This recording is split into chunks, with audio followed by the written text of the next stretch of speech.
Hello everyone and welcome to Now You're Playing with Power, a Nintendo podcast. My name is NBZ and this is episode 19, in which we shall be adding a new segment later on, and to tell you about all that and more is my good friend, my co-host, it's Bally. Hi NBZ, my legs are a little tired from running today. I thought you were about to say from watching people run the marathon. From watching people running. So I watched people run, and then I ran. So I had a whole day of running, basically. Bit of inspiration to kick you off. It was inspiration, actually, although I won't get into a nerdy running chat, but their pace in the marathon for the Commonwealth Games was crazy. Well, I'm sure it was. Just like our show is going to be crazy. It is. So let's segue to that. So, Bally, how about you lay out the plans that we have ahead? As usual, we're going to talk about the games that we have been playing, and then we're going to get into some of your emails. And then for our final segment this week, it's going to be something new, something snazzy, something musical. We're going to do a whole segment singing. Yeah, that's it. That's exactly it. I'm joking, but it's going to be called The Jukebox. Now, in this segment, actually, you know what? Shall we just explain it when we get there? Sure, we'll explain it when we get there. We'll leave the mystery hanging over. Stay tuned. Stay tuned, indeed. All right, so let's kick off our first segment without further ado, not wasting any more time, and get to what we've been playing. So, Bally, I hear that you have jumped from a different dimension to one of a first-person perspective as you have been perusing the ever-beloved Metroid Prime. I have indeed. As all the listeners I'm sure will know, I have recently played Super Metroid as well as Metroid Fusion. Thoroughly enjoyed both of them. And then I felt I needed to add a new dimension. So I decided to pick up a GameCube classic that I never actually bought at the time, and neither of us bought at the time, and that is Metroid Prime. Yeah, this game, I've not completed it. I'm probably about 10 hours in, although for people who've played Metroid before, you could probably get to where I am in 10 hours in about 4 hours. So I've done an awful lot of wandering around, working out what to do. And dying as well, of course. And dying plenty, and yeah, it's a very challenging game. But yeah, where to begin? So maybe a little comparison to the 2D Metroids. Sure. Initially, the thing I was impressed with the most by this game was how little had changed from the 2D games. The way the maps are laid out, obviously it's three-dimensional, that's obvious, but the way the maps laid out in terms of doors, unlocking doors, the mixture between platforming and defeating enemies, and the way the enemies respawn, even the drops that the enemies leave that you pick up after. It's you don't call them drops, do you? Call them pickups? Well, like health pickups and missile pickups and that kind of stuff. Yeah, health, missile pickups. It's very much a callback to Super Metroid, right, with the health, because in Super Metroid there were these purple orbs that you would jump into and grab, and in this game they are again purple orbs, but you can grab them to you by using the charge beam, which is a really cool new thing they added to that game. Yeah, I mean, the charge beam. I thought you meant the grapple beam. I was about to say, no. I'm not even that far yet, but no, yeah, the charge beam sucks them all in, which is a nice touch. But it really just feels like Retro took the 2D franchise and said, how can we make this 3D without changing, and change as little as possible, I should say. So it really does feel like the main element that's changed with the 3D is the combat. So there's a lot of strafing. I mean, you know me, MBZ, I am like not into FPSs or first-person view at all. Well, you've never really played many of them, right? This is potentially like the first game you're going to play all the way through that is a first-person perspective. Yeah, absolutely. I mean, I've dabbled in a bit of COD, a bit of Halo with friends at different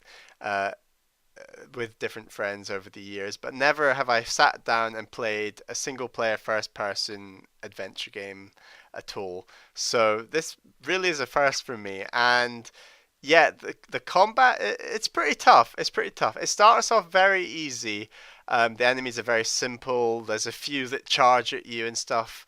And then after that, it really does ramp up. I would say that, like Super Metroid and like Fusion, in fact, you do feel quite vulnerable. More so than games like, I'd specifically say Zelda. It feels like it's very easy to defend. If you decide you don't want to take damage against an enemy, it's usually pretty straightforward against most Zelda enemies to defend. There are certain enemies in Metroid across the games that I've played that it's just really hard to not take a bit of damage. Yeah, And yeah. that would be the same for this game. Near the start of the game, you're in the Talon 4 overworld, so this is the home of the Chozo race, which Sure, is like yeah. an ancient race that you're kind of learning about. And correct me if I'm wrong, this takes place before Fusion, you said, MBZ? Yeah, well, if you, in the chronological timeline of events, this takes place before both Super Metroid and Fusion. Ah, Fusion is right. actually the last game in the timeline.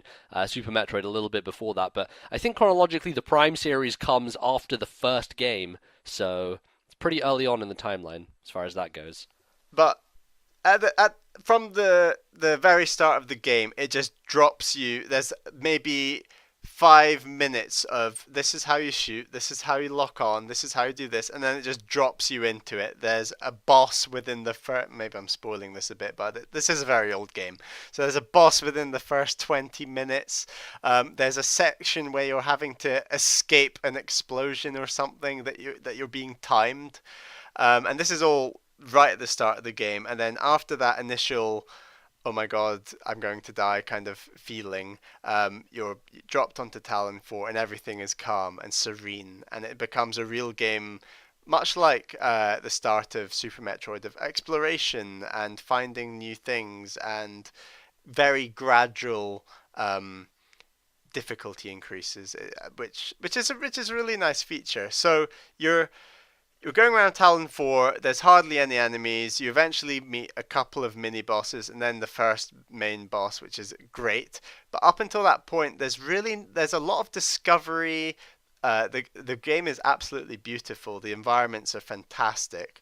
But then, so I got maybe 3, 4, 5, maybe even 6 hours into the game, and then I came round to your house, MBZ, You did indeed, and and you showed me a bit of the game and where you were at, and started playing some more. exactly. So I was worried that you would actually be quite bored, MBZ, because up to that point, I was spending hours just fighting maybe regular enemies to clear out rooms and just exploring previous rooms to go back to existing rooms because I'd unlocked, say, a different missile or a different um, weapon I could use in my morph ball, or I was backtracking a lot, which happens a lot in this game, especially near the bits that I've played so far. But then there's a very sort of linear part of the game that leads up to the first time you see Metroids, Right. and it's very linear. There's only one way to go, and they just pile in the space pirates. Yeah. And it's basically 10 minutes into you watching me play MBZ, we were just barricaded by layer after layer of space pirates, and they take a lot of hits. I mean, you do meet a couple of space pirates at the start of the game, but as far as I can remember, they're injured or they're uh, in some way not as powerful as they're meant to be. So it's just a few shots to them and they're dead. Whereas here, they're fully fit. You're kind of not sure what they're doing and stuff, and they just come at you full. And then obviously the Metroids come, and then you get a weapon which is the see in the dark weapon, Thermal visor. thermal visor. There we go. And then you have to get the hell out of there, back through all the layers of space pirates, and yeah, it's just a really intense part of the game, which is just a prelude to probably the toughest of the bosses I've faced in the game so far. Although I've only faced probably three main bosses, so and that boss is Thardis. But yeah, I mean, what did you think of me repeatedly dying to the space pirates and Metroids, Well, I MBZ? think it's a thing that's very easy to do in that game. I think the combat in Metroid Prime is very different from anything that you see in the 2D games. Primarily because there is the lock-on system, something that they kind of cribbed from Zelda, right? Yeah. Going into 3D, they have to figure out a way of making the combat, easy enough for you to concentrate on, while also not making it a huge focus because they want this game to not just be a first-person shooter. They want it to be focused on exploration and platforming and all these other elements. So adding that targeting system makes things much simpler, but it also means that they allow themselves the width to have the enemies jump around everywhere, so that you're guaranteed to be able to hit them by locking on. So they are very quick and they're very hard to hit, and yeah, it becomes quite a challenge. I have to applaud the fact that you got through that area in only dying like once or so. So that was pretty good, I thought. Yeah, so like I said before, I think the main difference is the combat and the fighting in 3D. It's locking on, it does take quite a bit of getting used to. There's quite a lot of sections of this game where you're having to push multiple buttons at the same time just to get up the correct visor, the correct beam, to lock on, or perhaps to hold a button, then press another button in order to use a super missile and stuff like that. But considering, I think it utilizes the GameCube pad incredibly well compared to most GameCube games. The C stick and D pad are used completely for basically 8 separate items. I mean, I've not unlocked all of those items yet, but it's just a really well designed game. And perhaps one of the nicest things I didn't mention in relation to the visuals is that you can, and this has been said so many times about Metroid Prime, but if you've not heard it before, I'll say it, and that is that you see stuff on Samus's visor. So that might be some gloop from some alien, or perhaps an enemy has frozen Samus and it'll just be complete frost in front of your face and you have to repeatedly press B to escape the frost. Or perhaps you just walk up to a mirror and you can see like a reflection in that mirror, or likewise you walk up to something shiny and use, say, a charge beam and fire it into the wall, and the reflection of that charge beam will reveal, you'll see Samus's eyes reflected in your visor. So there's just tiny things like that are really pushing the poor and lowly GameCube to the max, Yeah. because I'll admit some of the textures don't look particularly nice, but when it's fully moving, when you're in combat, it all works. It all comes together. It's an incredibly visually nice game. Yeah, I totally agree with all that stuff. It's all about the little details, and I think Nintendo do that a lot in their games, where they put those tiny little things that just add to the overall experience. I was going to ask you about how you felt, with the scan visor and how that is really used not only to find out information about enemies and about the environment, but also to kind of tell the story, as it were. Because, like many other Metroid games that came before it, the story is one of those understated things that you won't really understand unless you kind of put the effort into it. They don't spell things out for you, not as much as they do in Fusion or in other M. How do you feel about the story being told through the scan visor, as it were? I'll admit, up to this point, I'm still quite lost with the story, but to be honest, I think at the point I am at in the game, you're kind of still meant to be lost. I'm kind of getting to the point where, so there's a lot of discoverable areas that you scan called Chozo lore. And then Yeah. within each of these segments are the heftiest bits of well, lore. So they tell you stuff about the Chozo and what they believe, and they're kind of hinting that there's some sort of chosen one that's going to rid their planet of poison, and you're kind of thinking, Samus. well, that might be me. But then at the same time, you're like, well, where are all the Chozo? They must be dead. So if I was meant to rid the planet of poison, then why are they all dead? Have I come too late? And so that's where I'm a bit confused. I know it'll obviously be online. I could look it up, but I kind of want to try and play along with the story and see where it gets me. But yeah, I'm really impressed by the scan visor in general because, like you said, it's really helpful for finding out how to defeat enemies. But my favorite bit about it is just how well written all the descriptions, whether that's the description of an enemy and how to defeat it, or whether it's the Chozo lore.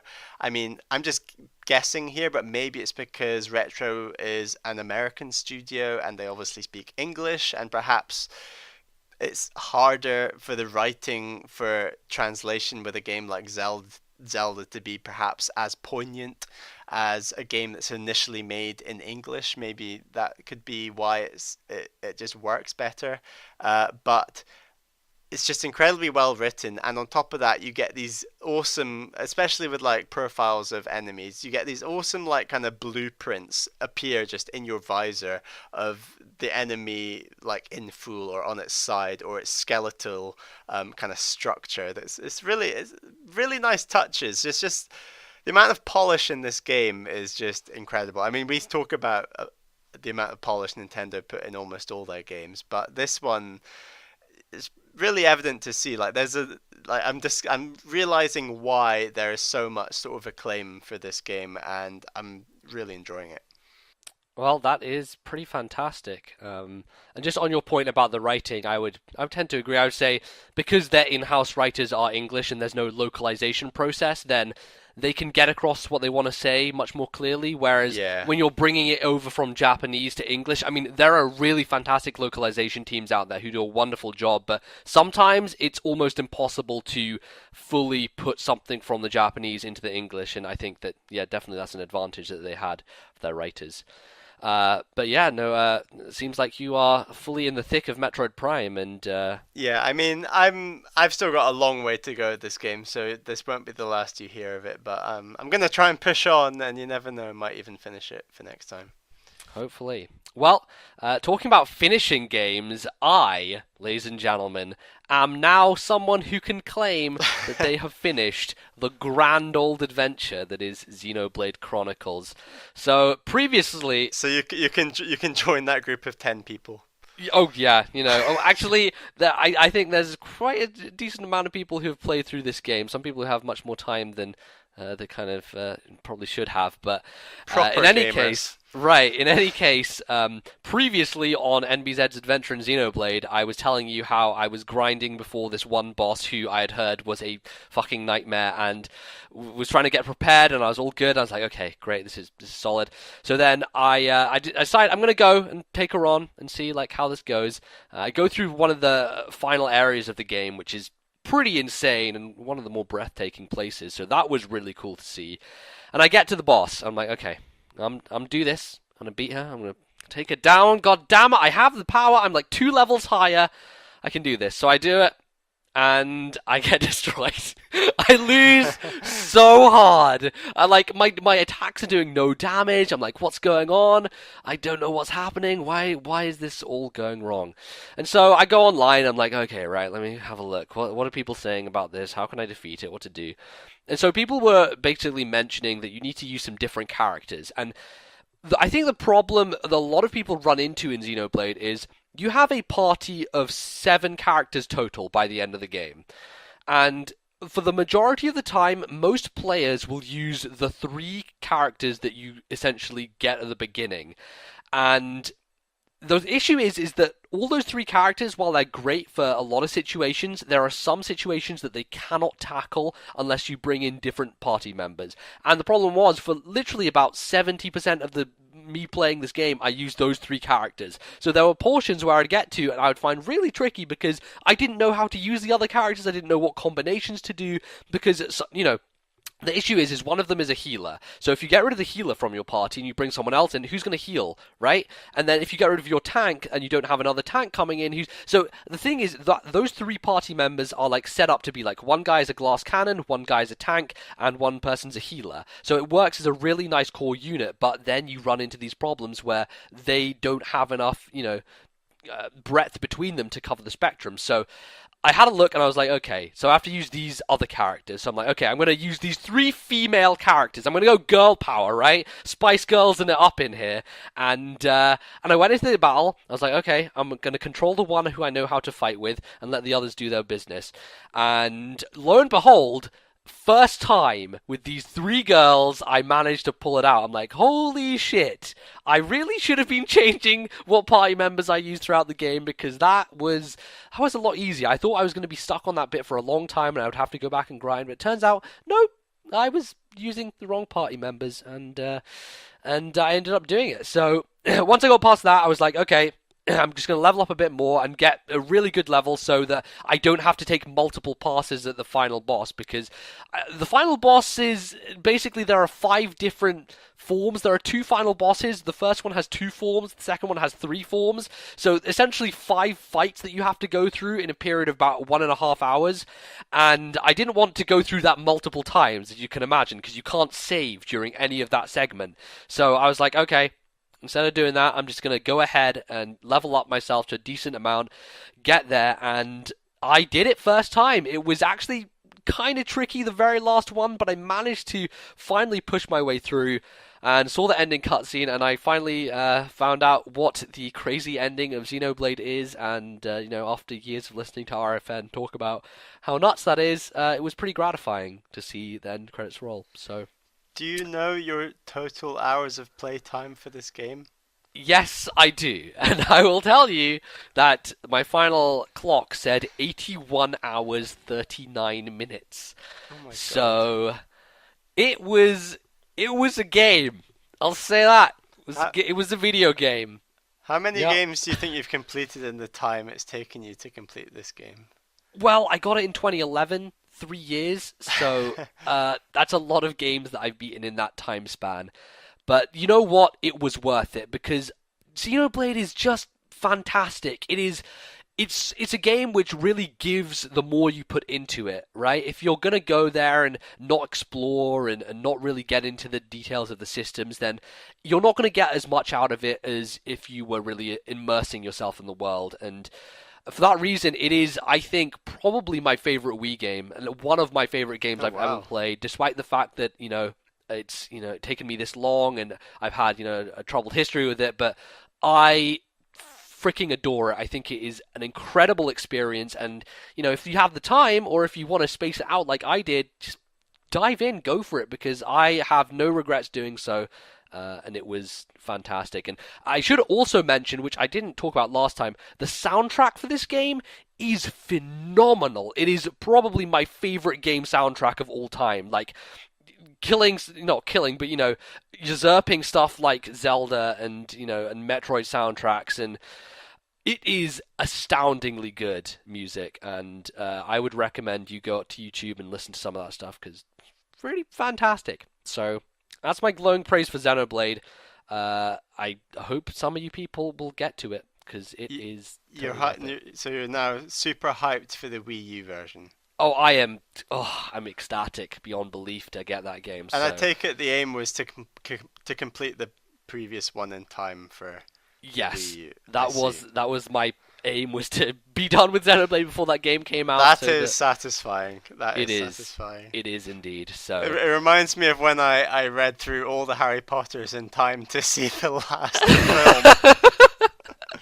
yeah, no, it Ah. seems like a task of equal gargantuan measure. Probably took about the same time, to be honest, if you're thinking about Yeah, it. probably. So there you go. One day, Bally, I'll give you Xenoblade to borrow, and you can give it a bash. Maybe. You know what? One day. One day.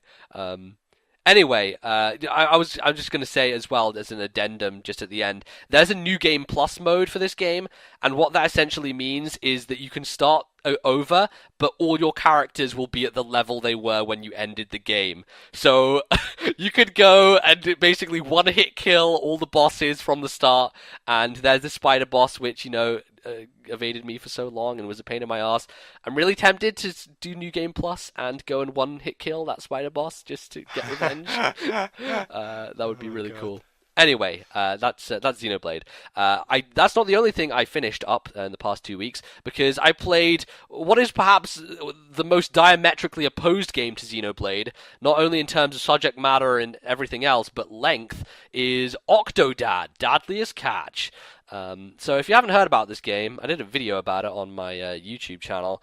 It is essentially, you are playing as an octopus who is pretending to be a human dad, and that is as what it sounds like. This was on Steam, and I've been playing it with an Xbox controller, and the game is essentially based around the fact that it's really hard to do everything because you're an octopus and it's difficult to move, and so the controls reflect that. Like, the controls are deliberately bad so that you have trouble with the game. And I understand from some perspective why they would do that, because, it's supposed to be funny and it's supposed to kind of cause all these ridiculous situations to happen, an octopus knocking things over and being an idiot. But the other side of the coin is that there are some sections in this game which are agonizingly frustrating. And the one which I will point out is anytime they ask you to climb ladders, nuh-uh, nope, the octopus does not want to climb that ladder. It is really difficult to do so, and you find yourself struggling. You really do. Bali, you've seen some footage of this game. What do you make of it? Yes, I watched your brief play of it, and I was laughing quite a lot. Yeah. I went on after that to watch the Giant Bomb quick look of this game, and it's a really hilarious game. I think in terms of spectator games, it is definitely up there with some of the best that I've seen personally. I can understand entirely what well, obviously I've not played it, but I kind of can, you can tell just watching it how much you were struggling to just control Yeah. anything. The same with the Giant Bomb quick look, and it was just like, and it was an anti-game almost. Yeah. It's quite clever in that sense, and it's a nice thing. It's cool to see somebody do a game like this because it's funny, it's original. It's really fun to watch, but I can understand why it has its flaws, but at the same time, those flaws are kind of meant to be. Right, it's kind of the point of the game, as it Exactly. were. But yeah, as I was saying, diametrically opposed to Xenoblade, because it's really short. I was kind of stunned. I got to the end of like 2.5 hours and it was over, and I was done with the game. I was like, wow. Well, I'm glad I got that on sale, because I wouldn't have wanted to pay full price for something of that length. Because essentially what I thought it would do is it would go from different areas so you start off in your house in the garden, and then you go off to the supermarket, which is what my video did. Then you go to the aquarium. So I thought it would just be from area to area. But basically, after you get to the aquarium, something happens within the story of the game, and it really changes course and does some really clever kind of flashback stuff, and then kind of ties the story together at the end in this nice neat little bow. But unfortunately, it means that the game was kind of cut short. I felt a little bit. I think they could have had it a little bit longer, but perhaps that was purposely made so short so that people wouldn't pull their hair out in frustration at some of the tougher areas. Because I tell you what, the area right before you finish the game, the last segment, is so frustrating. And if you basically you're on ledges on the ceiling, and you're going across like these planks like you would in Zelda on like top of some dungeon, and if you fall off at any point, you have to start from the very beginning again. They don't checkpoint it at all. So it becomes this exercise where you're just like, you want to get through it because you're like, I'm fucking done with this. But if you go too fast, then you're going to screw things up. You're going to fall down, have to start again. So it's just like this exercise in patience and frustration and trying to meld the two together. And they're like two magnets that are just trying to thrust against one another and zip apart. And it becomes a little bit difficult. But yeah, I like how it wrapped up. It actually has a pretty adorable story and a nice way to close things. So Octodad is done, and I don't have to be annoyed by it. But I also think it was pretty funny and a fun adventure. It's one of those weird games. Do you think there will be a sequel?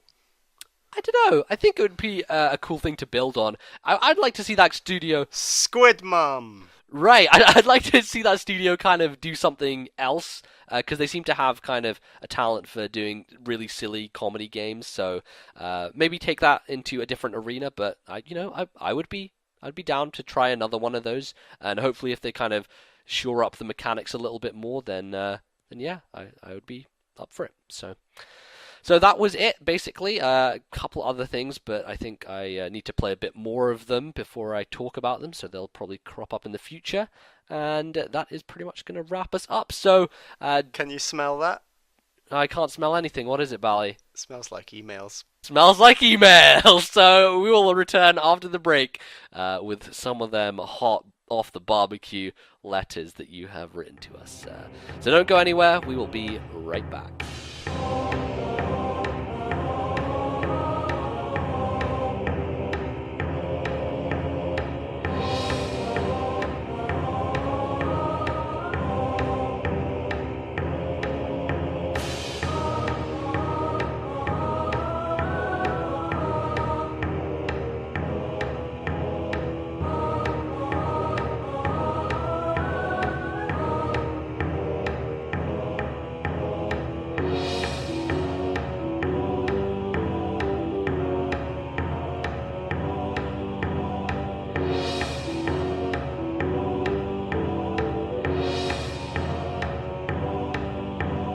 Alrighty, we are back for the second segment wherein we shall be answering emails you have sent to us at our email address, which Bally can tell you right now.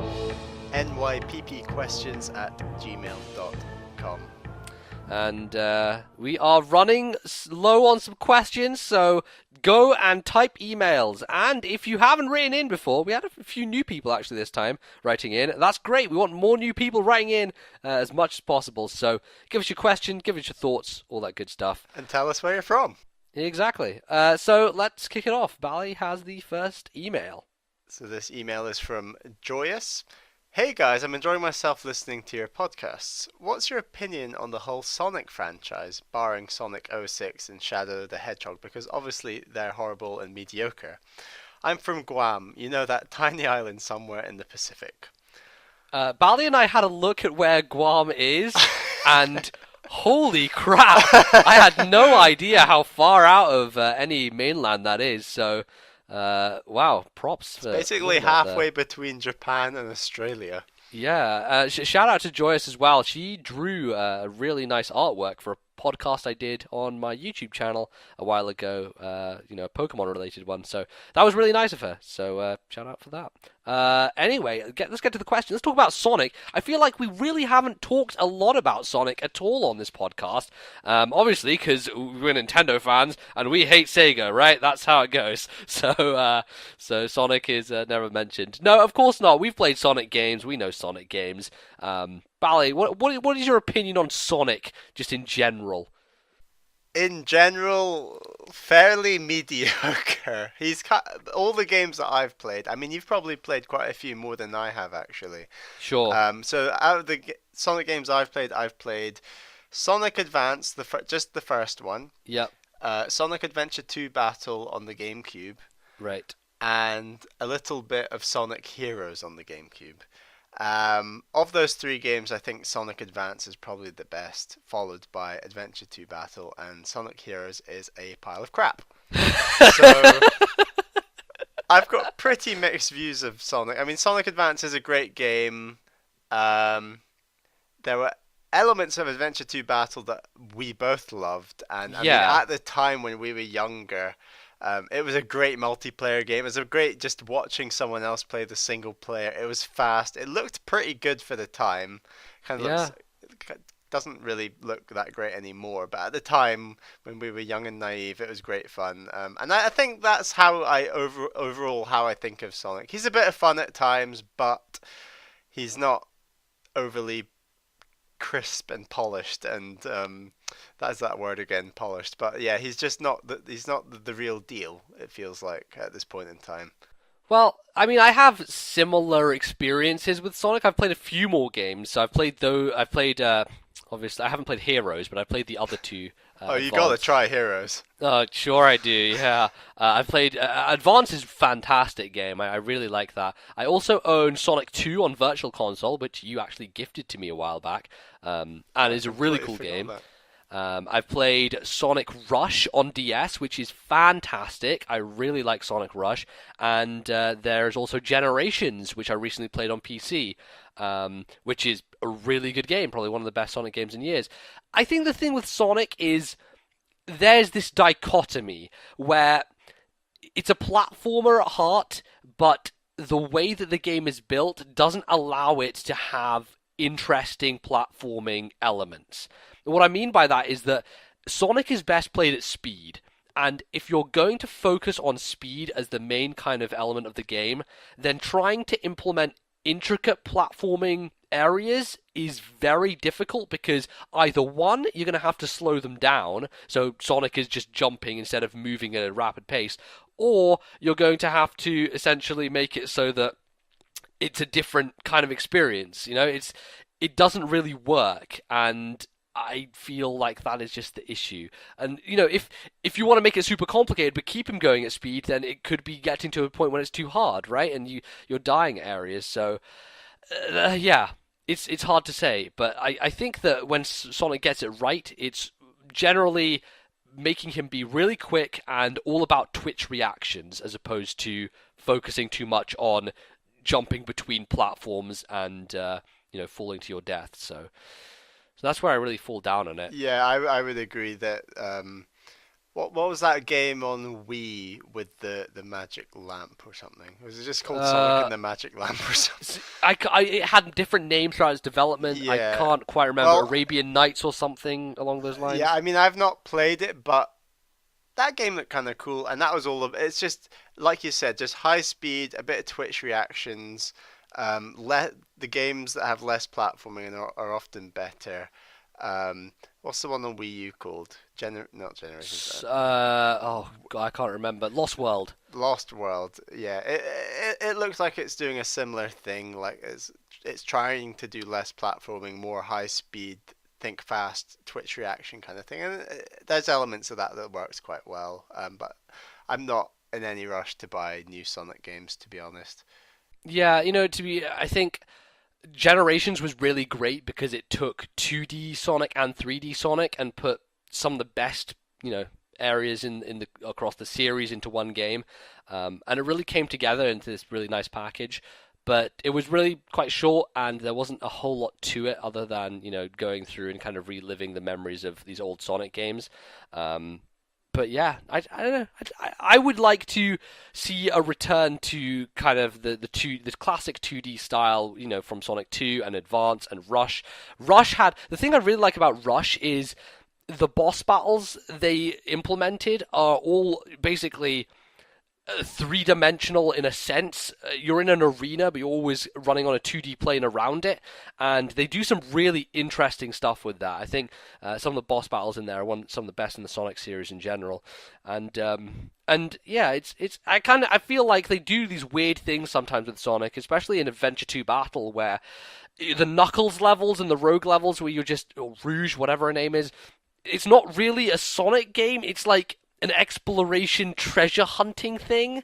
Yeah, and I mean the same with Tails and Eggman. It feels very different, doesn't it? It's just it's like a shooter, really. A third-person, slow, heavy tank kind of shooter. Yeah. But they were at the time. They were both quite fun. Maybe less so than Knuckles, Rouge, Rogue. Oh, those were terrible levels. Like just the way they were designed were really awful. But I think in general it was there's some good stuff to be had from Sonic. I just feel like he doesn't get the same level of attention from good developers, and he's always like thrown around different areas and different places, and people don't really know what to do with him a lot of the time, and it ends up that there's more bad than good, unfortunately, which is a shame because I think there's a lot of potential in Sonic games, and a lot of them don't really meet it. So there you go. It's our segment on Sonic segment.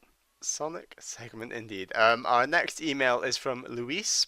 Hi MBZ and Bally, my name is Luis and I'm from Portugal. First of all, I wanted to thank MBZ for introducing me to Fire Emblem.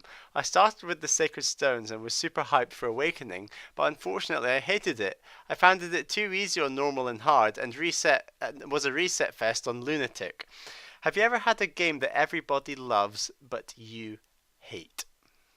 Wow, that is a very interesting question because I found it really kind of hard to think of games that I was on kind of the other side of. Everyone really adored them, but I wasn't too hyped about. I think the easy answer is to say, go to horror games and talk about those because there are a lot of people who love those, Yeah, and I would agree. Bali and I cannot fucking stand them. If I were to pick out an example, like one to pinpoint, I would say Resident Evil 4. That is a game that is revered by so many people. A lot of people call it the best GameCube game, and it's a horror thing. I don't like it. I want to run away and hide in the hole.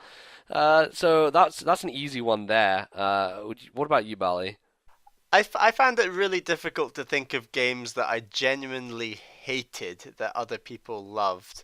I mean, there's a lot of games like uh, Call of Duty that I do kind of hate that a lot of people do love, so maybe that's one. But maybe stuff like Grand Theft Auto or just quite a few open world games in general that I'm not overly fussed about. I really don't want to play, but everyone seems to love them. So stuff like Assassin's Creed. Oh, you're Obviously interested in Grand Theft Assassin's Auto. Creed, I am though. interested in Assassin's Creed more so, but part of that's because it's like you can get Black Flag on Wii U for like 20 quid, and that's like Right? that kind of sounds like a sweet deal. So I might try that at some point. Sure. But just the whole Grand Theft Auto uh, sort of obsession, really, it's like people are genuinely are like, yeah, I just love Grand Theft Auto. It's like, I'm not that bothered Yeah, personally. But fair I enough. I don't even know why, to be honest. It's just kind of one Well, of you've those never things. really played them, so you don't have that exposure. But I think, Yeah, and I don't own consoles that they're out on. yeah, and I think another element is just the content that is in the amount of stuff that you can do in that game and the Mm. fact that like if you're following the main story path, then I don't think you're getting as much out of it as if you are really diving into all the elements, and I don't think that's really the sort of game that you go in for, diving into everything. I mean, there's quite a few games I've gotten sick of, like perhaps Animal Crossing. I don't think I'd buy another Animal Crossing without a massive reinventing of the franchise, and I mean, loads of people still love that franchise, but I would never say I hate Animal Crossing. So I don't know. It's tricky. Yeah, definitely. Another one I would just throw out there, just because I want to stir the pot, is Mario Kart Wii. I think Oh! I think Mario Kart Wii is a chaotic clusterfuck. Like the best-selling game on Wii. It's a mess, and it doesn't deserve to be as good, not as good as popular as it is. It's a travesty of a game. I Well, don't you're like it wrong. at all. Anyway, on to the next email. Hello, MBZ and Bally. My name is Calvin, and I live in the United States. What are each of your top 5 favorite Nintendo franchises? I suppose this could include second or third party if you do decide to. Okay, well, let's run down. I don't really want to put them in like a ranking order because it doesn't really. I don't know. I don't feel like doing that, to be honest. That'd So be pretty stressful. yeah, exactly. You'd have to kind of like choosing between your children, right? It's too much pressure. Exactly. Um, Bali, how about you take this one first? Okay, definitely Zelda, definitely Mario, and I'd say all of Mario. I mean, I think I enjoy the 2D enough to include that in with the 3D, although I still prefer the 3D. I'd say F-Zero. I've Yep. played a couple of games in that franchise and love it. I'd also say um, Advance Wars. Right, of course. And then the last one, it would be tricky between Metroid and Pikmin. Oh wow, Metro Or rivaling I Pikmin. might even butt off Advance Wars and Oh, maybe. are I you don't- sure about that? I Because mean, I've only played the first Advance Wars, and maybe maybe you should have to play more than one game in a franchise to rate it as one of your favorites. So I don't sure. know. Those are certainly my top 6. I'll cheat a bit. Okay, well, I would obviously go in with Zelda very near the top. Same with Fire Emblem, put those pretty high. And then it comes down to kind of cutting down the franchises. So I would go with 3D Mario as opposed to the entirety of just, the spectrum of Mario, as it were. I'd focus in on like, Sunshine 64, Galaxy, those kind of games. And then 2D Metroid is my thing. Got to go with those. And I guess closing it out. I had what has gone from my head now. I'm trying to Xenoblade. think. Oh, that's it, right. I'm cheating kind of because it's not technically, You're you definitely know. going to play another game in that Well, of franchise. course I am, and Exactly. I'm probably gonna love it. So yeah, I'll pop Xenoblade there because that's now a thing. It's now a Nintendo franchise. So woohoo, loving it. All right. So, our final question of the week is from World's Boss. Hi again, MBZ and Bally. In your last podcast, you answered a question about crossovers and using known franchises to attach to new IPs. Kirby to Yarn, Kid Icarus to on rails shooting, etc. But I wanted to play devil's advocate by saying that it doesn't always work out so favorably. The example that sticks in my mind is Star Fox Adventures, where deviating from the core formula of what a Star Fox game is meant to be did little more but confuse and annoy a large group of people. That's not to say that it would have sold more copies if they'd left it as Dinosaur Planet, but I think it's fair to say that it didn't quite go to plan. However, having currently been investing a large number of hours in Splinter Cell Blacklist, the idea of Metroid stealth game just blew my mind. Insta-buy. Star Fox leads me on to my question. I feel as though the main draw of Star Fox initially was that it pushed boundaries of what was believed to be possible at the time of release. For example, on the SNES, I believe Star Fox was among the first games to ever attempt moving around in a 3D space, and on N64 it portrayed a feeling of control, speed, and immersion unprecedented by other games of its sort at the time. So with the new Wii U Star Fox game, do you think it will have this same impact? What do you think Nintendo could do to ensure it was as well received as the SNES and N64 versions, as opposed to the overarching disappointment to many of Adventures and Assault? Sorry to have sent another essay. Glad the podcast is still going strong. It's one of the many highlights of my week. Well, thank you very much, World's Boss. A man who has been following me for a very, very long time, so I appreciate his kind words. But let's get to the email itself, and I think he makes a very good point about Star Fox Adventures, because initially, of course, that was supposed to be a brand new thing. It was supposed to be Dinosaur Planet, and a lot of people felt disappointed in that it kind of dragged the name of Star Fox through the mud by the fact that it was associated with it and the fact they attached that IP to it. So I definitely, can agree on that sentiment. What do you think with the Wii U Star Fox Ballad? Do you think it will have a similar impact to the Super Nintendo and N64 version, or is that just impossible at this point? I don't think it's impossible, and I seem to remember last time when we were speaking about this, I suggested it'd be cool if the new Star Fox was open world. Yeah, yeah. So I just threw open world games under the bus earlier in this episode, but I must say that if Star Fox was open world on Wii U, I would be quite attracted to it. So I think something that could potentially be open world or certainly less linear. I mean, I've not played any Star Fox games that much, so I've heard that the N64 and SNES versions are both quite linear, so maybe open world could change a lot of that and make it hopefully better in a good way. But But I mean, on the technical side is what I'm really thinking here. well, yeah, I mean, open world could have the graphical scope, or it could be impressive to be able to visit 50 odd planets at least or something. So maybe that could be pushing the Wii U hardware to the max, but Sure. probably not in the same way as moving around in 3D space for the first time would be. I mean, that's quite hard to replicate, I think, at this point in time.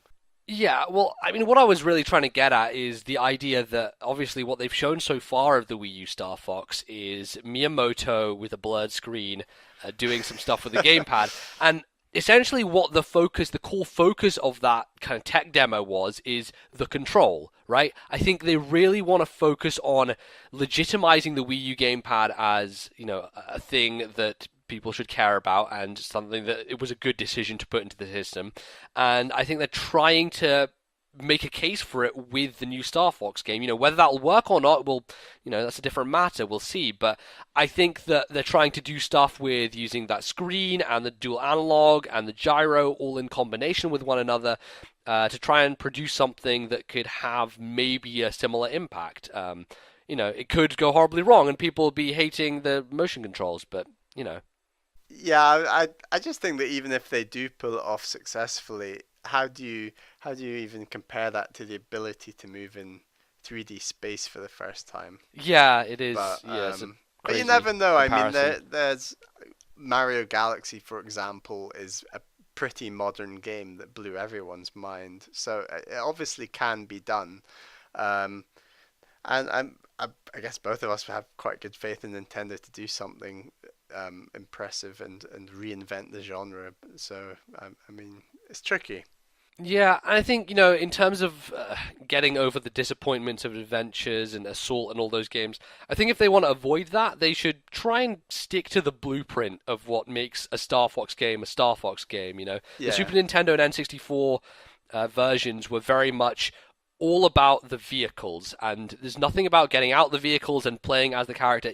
The vehicles are the characters in those games, right? yeah. Those are your tools. Those are the things that you use in the game, and so I think that's what they have to focus on. And much like series like Zelda, they keep the core blueprint, but then do a different thing with the art style, or do a different thing with the structure. But keeping you have to have that main base. You have to have dungeons. You have to have weapons, Right, like for exactly. You have to have the Zelda. main Yeah, base of the game, and then you build around that. And I think that in order to, save disappointment, you do not let Fox get out of his ship. You do not let him run around on the ground. You stay in the ship. You stay on these kind of missions, and I think that's how they should roll it. So there you go. I would But always be in favor of him being out of the ship at parts, but maybe that's just me. well, how about you go and pick up a copy of Assault and see how you like I've it? heard better things about Assault than Adventures. I think it's unfair to lump the two together. Yeah, But fair enough. I mean, we only played a tiny We'll bit see. of Adventures. Um, Sure. but yeah, that river has run dry once again. So Oh, oh no, all the questions, where are they? You need to send them to us, but where? You ask, I hear, to send those questions. Well, my friend Bali is here and he has an answer. the answer is nyppquestions@gmail.com. And that is with the internet that you can do that. It's a magical thing. We have faith that Magical you thing have the indeed. internet if you can hear this podcast. So I hope so. Otherwise, I don't know how you're hearing I this. expect every single one of you, every single one of you out there is thinking, shall I send an email? Well, then now's your chance. Send that email. Do it. We want to hear Do it. from you. All right, we're going to wrap things up here on the email side of things, but do not go anywhere because after the aptly timed musical break, we shall be having some more musical interludes. So stay tuned for our final segment.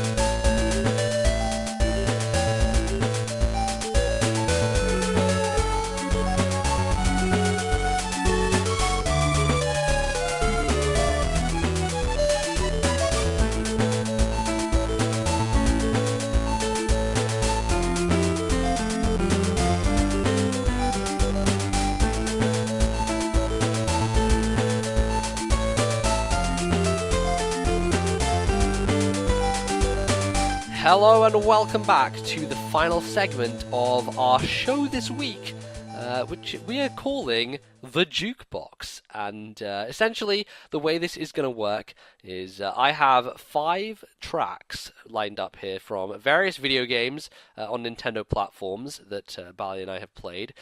Just to give him a fighting chance here, I don't want to throw out something that he's Like never that's played gonna before. help.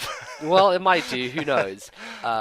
And we're basically going to go through. I've selected one track from each of the games. So we're going to play one, and then Bali's going to give us a guess. If he gets it right, he'll get a point. If not, then bad luck, I guess.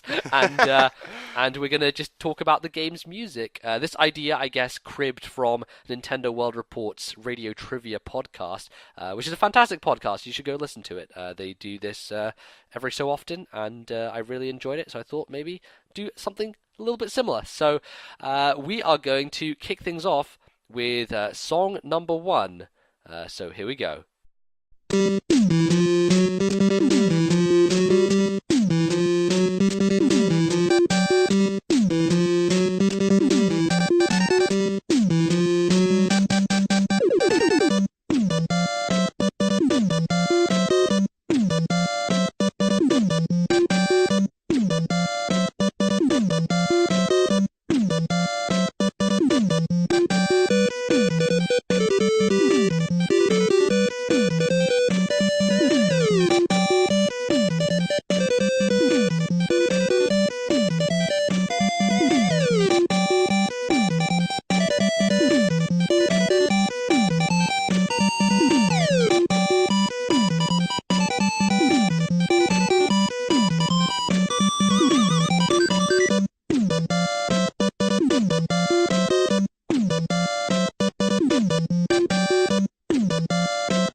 right. Well, there you have it.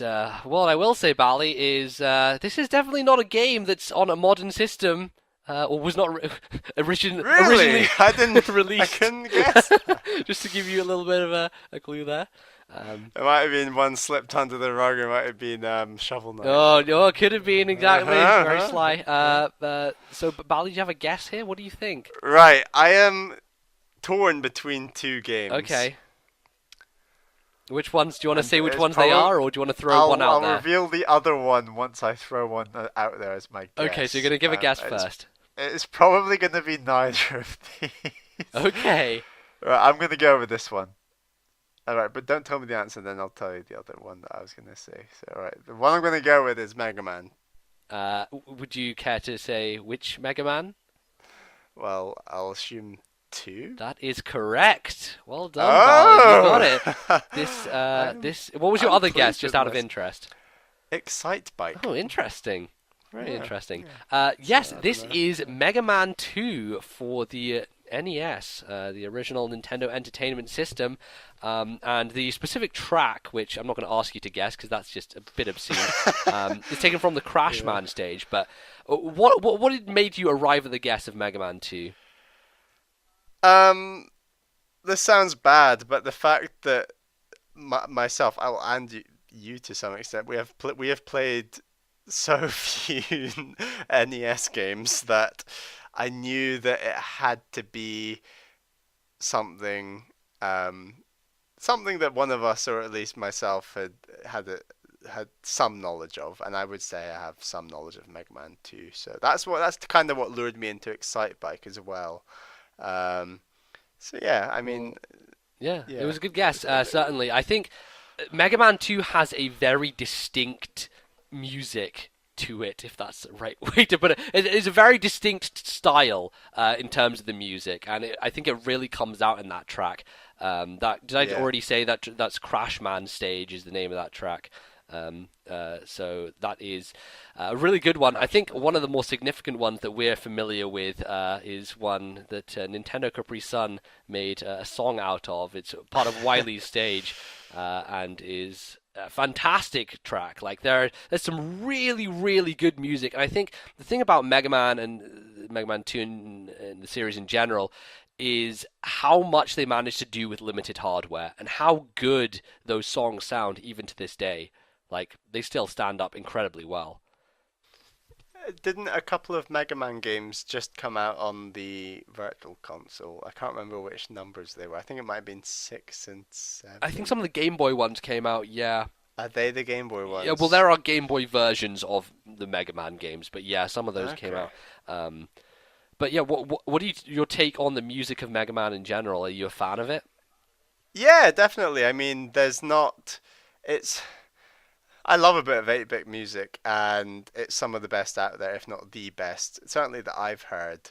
And you're right, that main theme that Nintendo Capri Sun does a cover of is incredibly good, and well, I think we know for a fact that it's going to be in the new Smash Brothers game. Oh, certainly. That it's the Wily's Castle theme music. Yeah, I believe so. Yeah, so certainly that track stands head and shoulders above the rest in terms of being memorable. But certainly, all the other music in the game is really high quality, and you're right, for the era, for the time, stands even more head and shoulders above the rest. Definitely. And Mega Man 2 is something that's kind of both of our backlogs, and we can tackle it at some point. Get to it, because...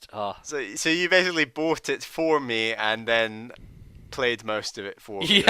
Yeah, basically. But it is definitely a game I need to try and tackle when I feel like I want to kill myself. Definitely. So and I would recommend just line that plugging in up. those headphones, because, man, the tunes, they are great.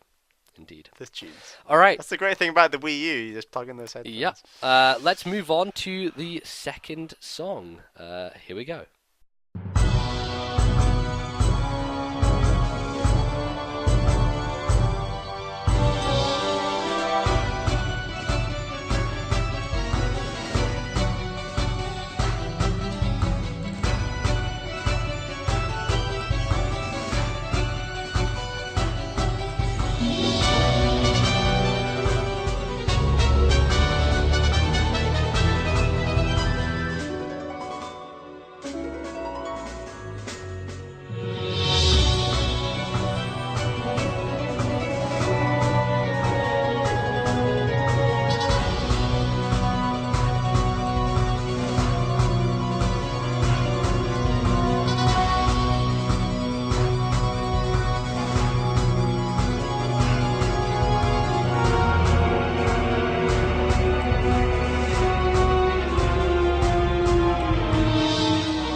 Has a very European feel to it, that track, I feel.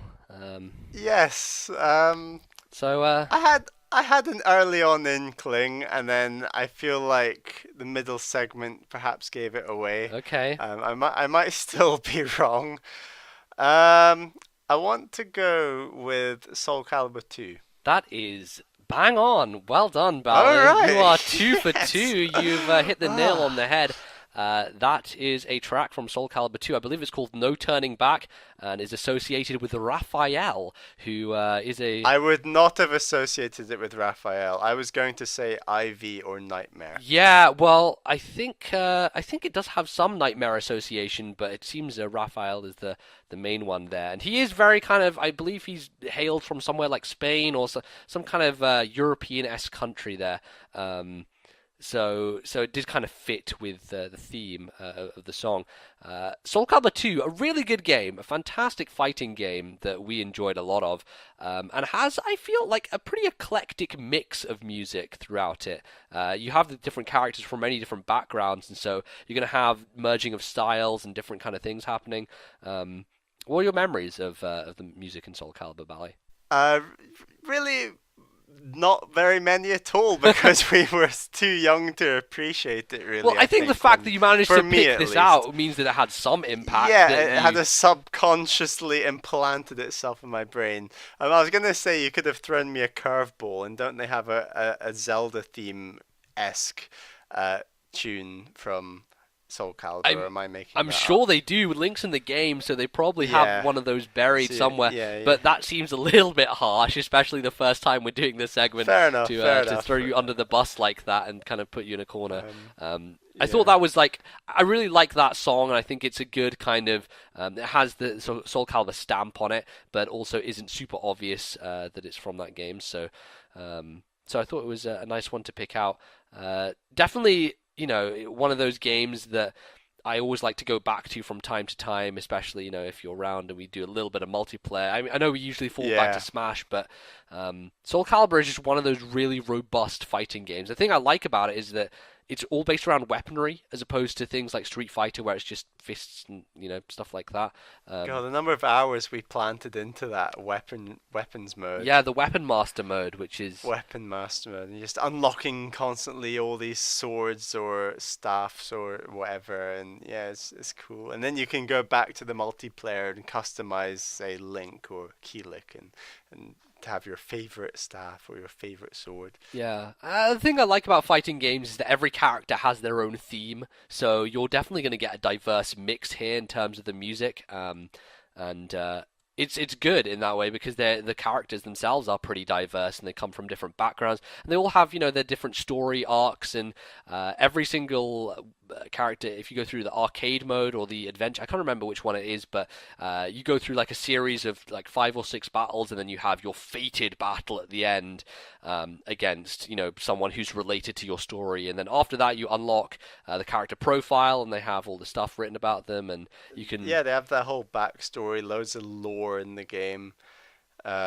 It's quite nice how it all comes together, and I think for myself at the time, I just never appreciated that lore. No. Lore, sorry.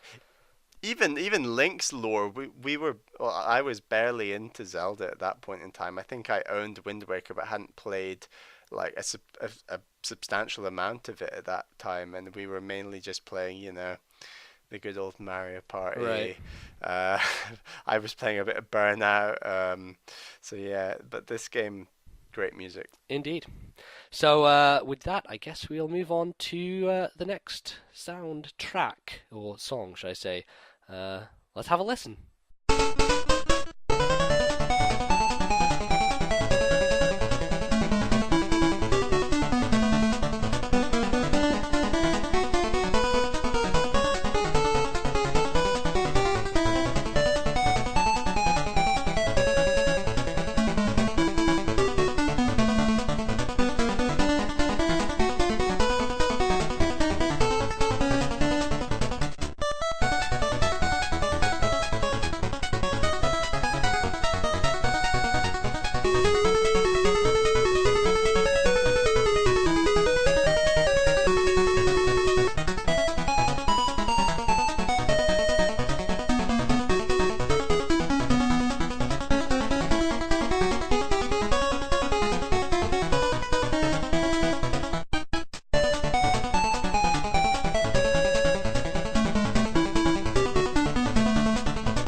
probably should have gone with a less iconic track there for this particular game. But you know what? I have a huge nostalgia for this game, and that is one of my favorite tracks in the entire game. So, Bali, what is this? Um, so about maybe a month ago, I rediscovered my Game Boy Classic. Right. So the massive grey brick that famously survived the Vietnam War, I think it was, or was it the Not First yours Gulf in War? particular, but one Not of them. mine in particular, but one of them survived it, and you can see that in the Nintendo World at in New York at Rockefeller Center. But so I discovered my Game Boy, and the game is Super Mario Land 2, 6 gold coins. 6 golden coins? 6 golden coins, I think. Yeah. Okay, so I plugged this game cartridge into my Game Boy. I turned it on, and I'm pretty confident that this music is in the very first level. It may well be. It may well be, but I know you downloaded this on the 3DS Virtual I Console. did as soon as it came out, and the reason I did that is because I never actually owned this game when I was younger. Like, it's one of those games that I have a huge amount of nostalgia for, but it was never in my collection. And the reason for that is that my cousin owned a classic Game Boy, and the game that they had a lot of the time when they came to our house was this game was Mario Land 2, 6 golden coins, and I would always, say like, I want to go, I want to play on it, and it's just one of those things. It's so emblazoned into my memory and into my kind of ear canals, this music that it's Yes. so fantastic. It's really one of good. my favorite Mario soundtracks, despite the fact that it's on very limited hardware, and it's like even more limited than the NES, I believe, to some extent. And yet they come out with these amazing sounds, which I mean, the sad thing is that when I rediscovered my Game Boy, I was plugging in. I've got Super Mario Land 1, Super Mario Land 2. I've got the Pokemon games. The sad thing is that the batteries have died in all these. It doesn't matter for Super Mario Land 1 as much, but for Super Mario Land 2, where you can actually have 3 save files, the battery had died in my cartridges. So every time I turn the game on and off, it restarts the game basically. yeah, Which is a shame, but certainly at some point I might re-download it onto the 3DS Virtual Console, and it's really nice having that option because this is a really good game. I never completely finished it. I think I might have got 5 out of the 6 coins. yeah. I seem to remember I got stuck on some sort of moon level. Oh, yes, that is very difficult. I use save states to yeah. get through that one. That's definitely the hardest part of the game. Ah, right. Well, that might be more incentive to download it on Virtual Console. But yeah, I was actually gifted this game just by my mum's cousin's son. When we were younger, I must have been about 12, and he just said, "Oh, you like Game Boy? I don't like Game Boy anymore. You can have my Wow. games." And he was like the same age as me. I was like, "You don't like Game Boy? What's wrong with you? Like, are you kidding me?" And he's just like, "Yeah. Honestly, please just take this." And it's like Super Mario Land 2, 6 gold coins. I was like, I know nothing about Game Boy at this point in Right. time. I just owned one Okay. basically. And he's like, "Yeah, let's have that." I was like, "Okay, I'll try it out." And I was like, "I love this game. Oh my god, like it was so good. I'm actually confident this was my first 2D platformer. It probably was. It was definitely Um, mine. Definitely was. Yeah, because I actually picked up Super Mario Land 1. I can't even remember. I might have got it from some other friend who was disenfranchised from Game Boy. Maybe. I can't remember where I got the first game, but I definitely got it after the Super Mario Land 2. So yeah, I love this game.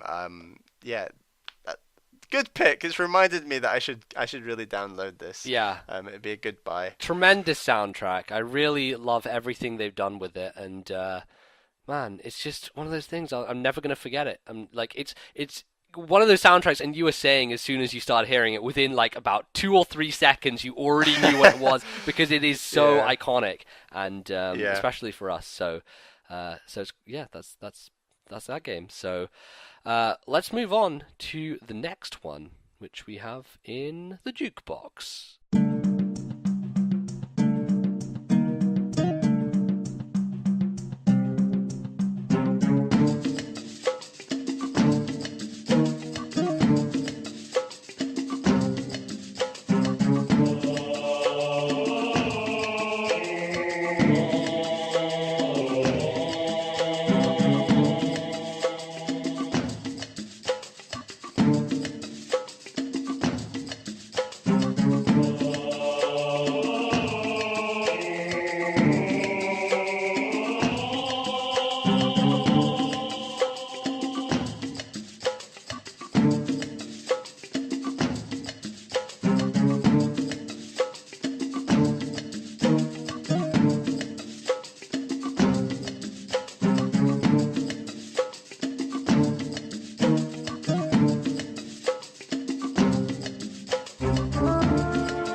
Well, that was certainly a haunting tune at some points. Um, any ideas here, Bally?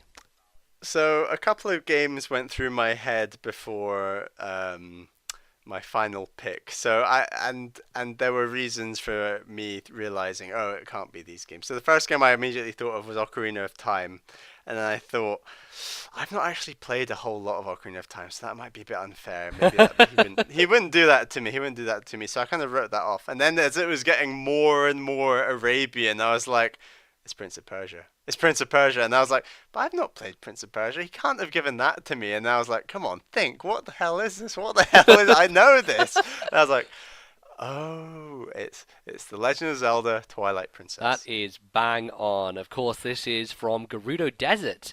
I thought I would. Ah, Gerudo Desert. I was going to guess that it was from the section where you recently did it in your Twilight Princess LP, Right. actually, MBZ. It was the section where you snipe at the um, it's not.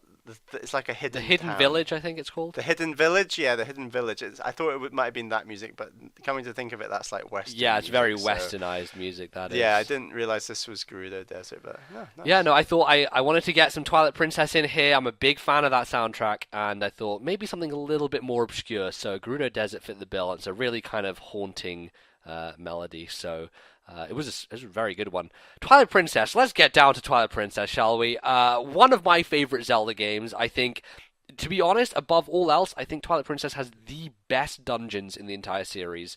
And I think that's what a lot of people forget. You know, a lot of people concentrate on the fact that there's all the wolf segments, and then it takes so long for you to get into the main game because of those 3 days at the very start, and it's sluggish. But when you're talking about pure dungeons, Twilight Princess, I do not think has been bested. I think it a fantastic design, and the music across the board for those is pretty fantastic. Where do you stand on the soundtrack for this game, Bally? Yeah, no, I love the soundtrack of this game. I can't really say that I don't like the soundtrack of any Zelda Sure, game, to yeah. be honest. There's so many memorable tunes, and the most recent Zelda Link Between Worlds, again, especially for a handheld game, is just an unbelievable soundtrack. I was just going to agree with you entirely that I think the best aspect of Twilight Princess are the dungeons.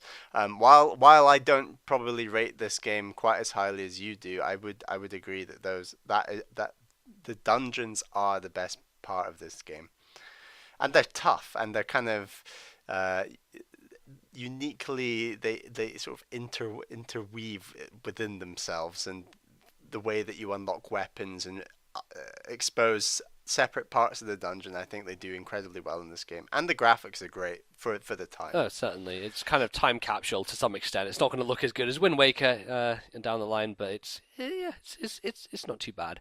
Um, Yeah, I definitely, I was kind of tempted here to play Hyrule Field at Night just as an inside joke All right, yes. for us. We have mentioned Ali T on this podcast, and he had One day he's going to listen to all of these and realize he's a bit of a to celebrity. some degree. He had a habit of humming Zelda music and then asking us, "Hey, listen to this. Listen to me humming this music. Tell me where it's from." And he does not have a very acute. A very good ear. Yeah, he doesn't have an acute ear for or able vocal ability to replicate sounds or songs, and so he would go off mumbling some tune, and we'd be like, "I have no idea, Ali T. I don't know what that is," and he'd be like, "Guys, come on, it's Hyrule Field at Night," and that would be the joke for the longest time.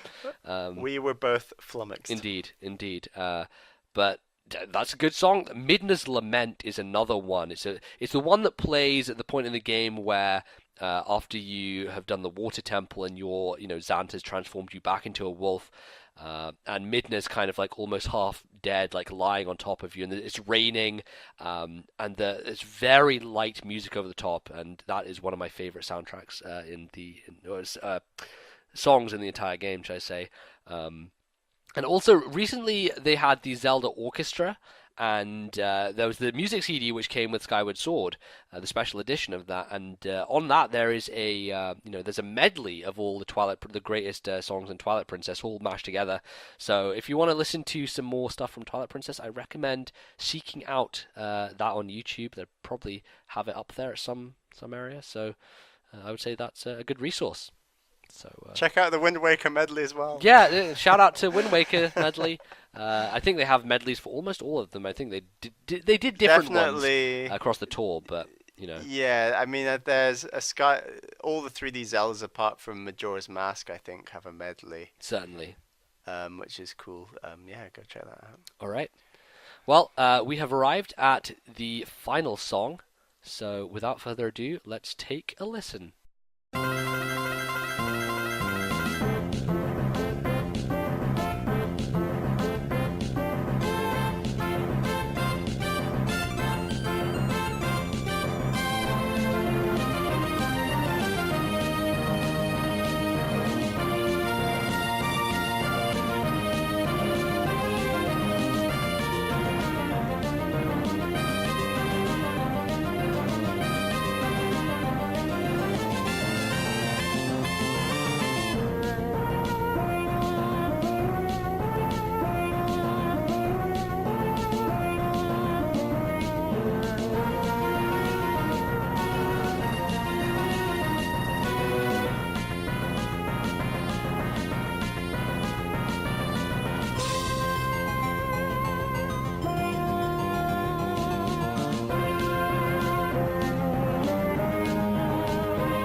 Well, I hope that one blew you away, Bally. I enjoyed it very much. This series of games has some great video game music. Indeed. So, what is your guess for this final track we have? I think I might even know the part of the game this is from, but we'll see. Okay. I think this is Pokemon Ruby and Sapphire. That is correct. Bally, you have scored 5 out of 5. 5 out of 5! You are on fire, I have to say. Yes, this is the rival battle theme from... Oh, I was going to guess one of the Elite Four. Okay, well, it does sound... It could be one of those. It definitely does. But this is the against your rival. I think this may be... Maybe it's the... Is it the champion battle? Do you face your rival near there? I don't think so, actually. That's only red and blue.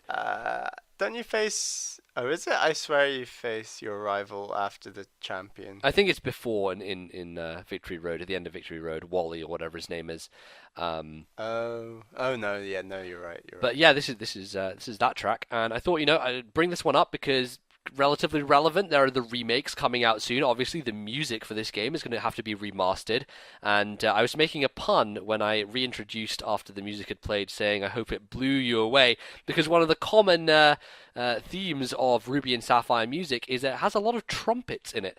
I'm not sure if you noticed that, but it seems to be a thing that people talk a lot about on the internet, about how Ruby and Sapphire has trumpet music all the way through it, and it has become... I noticed that now. Yeah, it's become somewhat of a meme around the darker parts of the internet, as I'm sure you imagine. But yeah, that's kind of weaved throughout.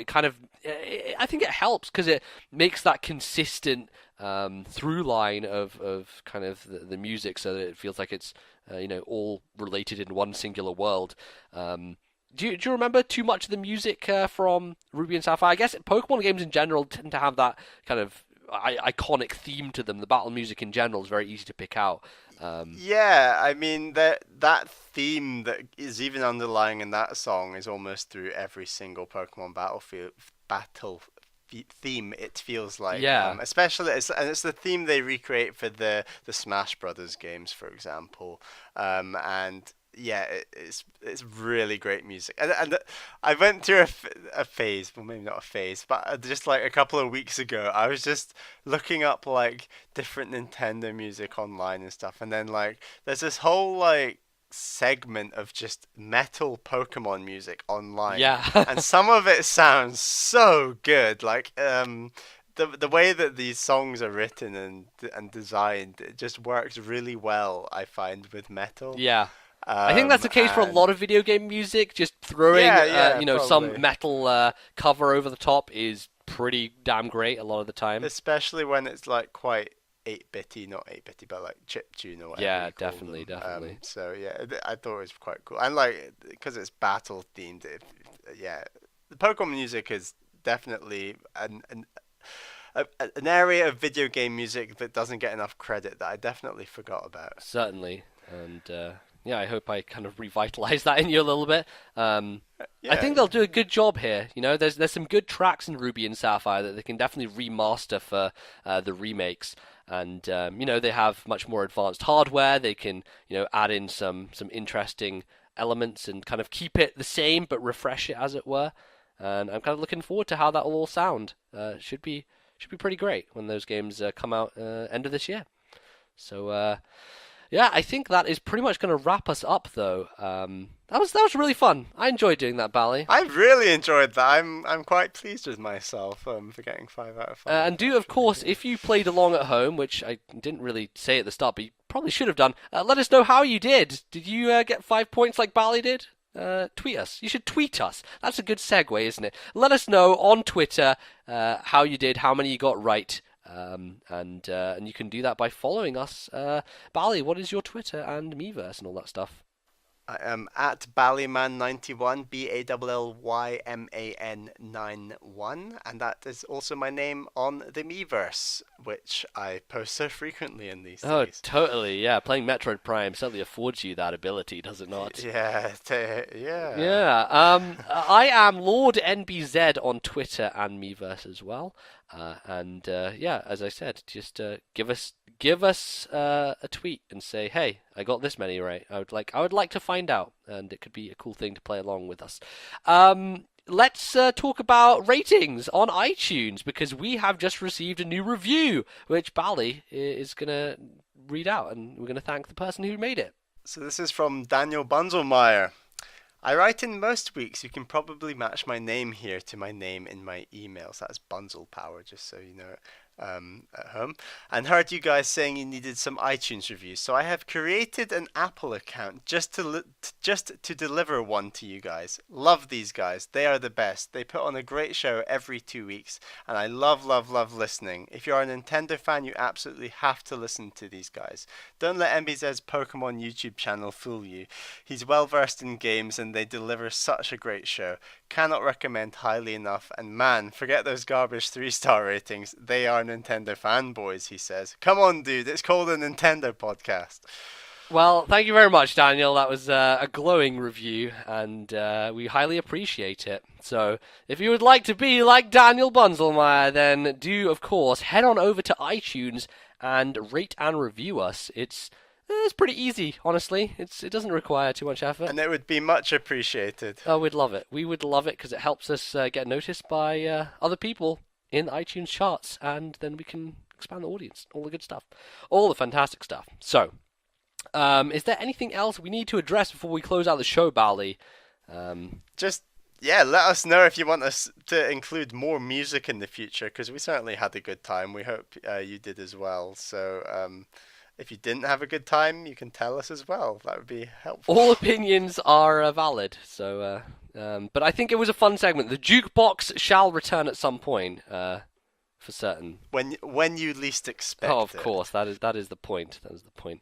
Yes, of course, you can email us some more questions, as we said before. The email address, Bally, is. Can you tell us what's more? NYPPQuestions Sorry, I think Skype broke up a bit there.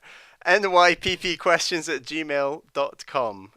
Keep them coming. We read all of them. Indeed. So that is going to be that. Thank you very much for listening to our Humble Wee podcast here. We shall return to you in a fortnight's time with some more stuff we've been playing and all that good stuff. But until then, that is going to be us. So thank you for listening. See you next time. Goodbye. Bye.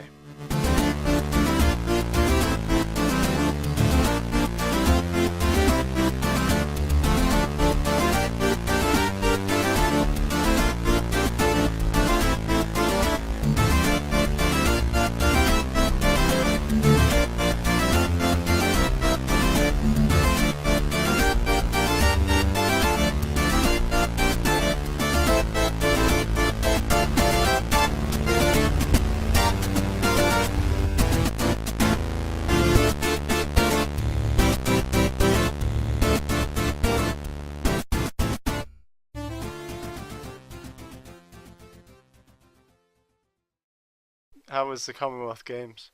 Oh, hockey was awesome. How many times have you been? Just once so far. We're going Just once Wednesday. for hockey. Yeah.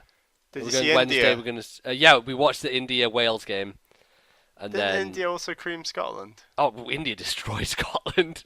Yeah. 6-1. Oh no, 6-2 I think. Are India still in it? Yeah, well, it's only the group stage at the moment. All right, cool. It was. I really like watching live hockey. It's really cool. I was watching the men's marathon this morning. Yeah.